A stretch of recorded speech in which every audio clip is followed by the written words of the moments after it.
Thank you, Mr. Zide. Members will now be recognized in order of seniority for their 5 minutes of questioning, and if time allows, an additional round of questioning may be called after all members have been recognized. Without objection, the chair seeks permission for the gentleman from Mississippi, Mr. Guest, and the gentleman from Florida, Mr. Jimenez, to also waive on to this committee. Without objection, so ordered.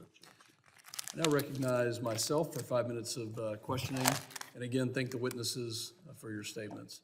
I'll start with you, Mr. Grosev.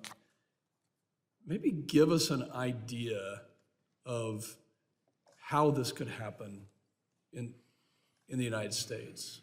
Talk us through a scenario that you've investigated that technology and location, things that we can kind of put it into context and understand in layman's terms.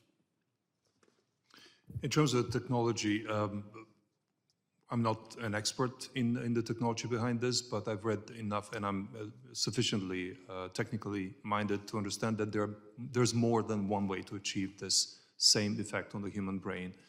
And one of the most disturbing denials that I've seen in some of the publications leading up to our findings being published was an attempt to create the impression that no technology would allow this impact on the human brain. That is provably untrue.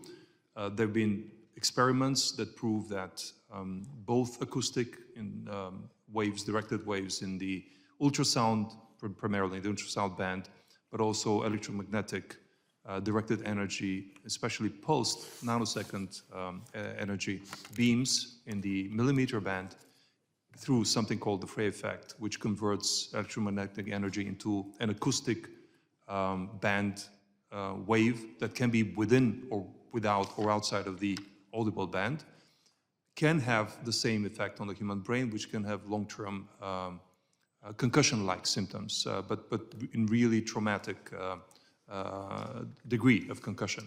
So that is a given, and I don't think today we have the expertise to talk about that, but there's sufficient evidence that that is possible.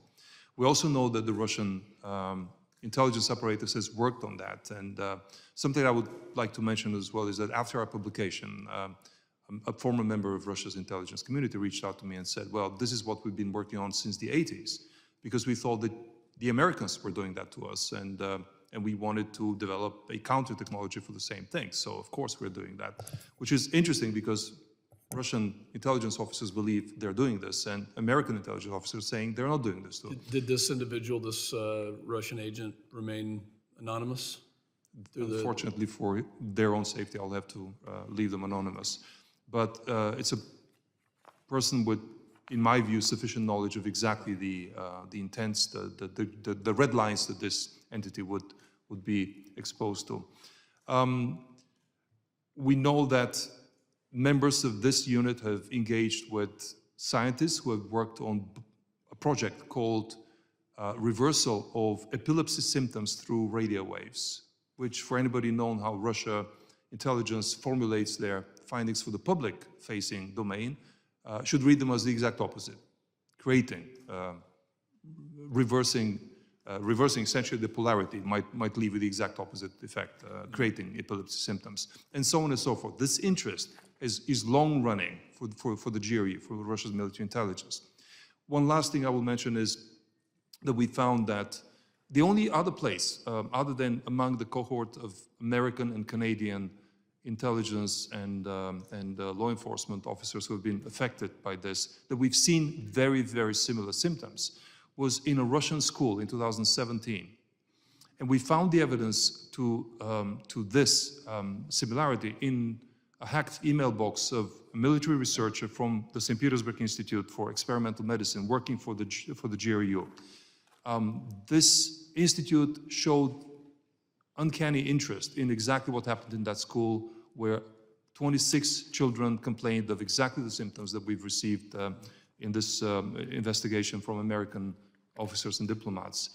And again, it was this institute that followed up and did research and may have been behind those incidents in Russia, but we don't see them anywhere else other than around Russian operatives. Mr. Zide, is it your belief that these attacks have happened inside the United States, and if so, can you give us some of the locations and details that you can share with us? Yes, without a doubt, they have happened here in the United States. As I mentioned in my opening testimony, we know of quite a number, and I would say perhaps the majority of them were in the Washington, D.C., Northern Virginia area. There are also a number, particularly of FBI personnel, down in Florida. I do know of some other locations of which I can tell you more about in a more private situation, not necessarily because of classification, but for privilege of the individual client not to reveal it. But there is no doubt there have been quite a number of cases here, particularly relating to the CIA. CIA and FBI most predominantly, also State Department. Thank you. My time has expired. I now recognize the ranking member for his line of questioning.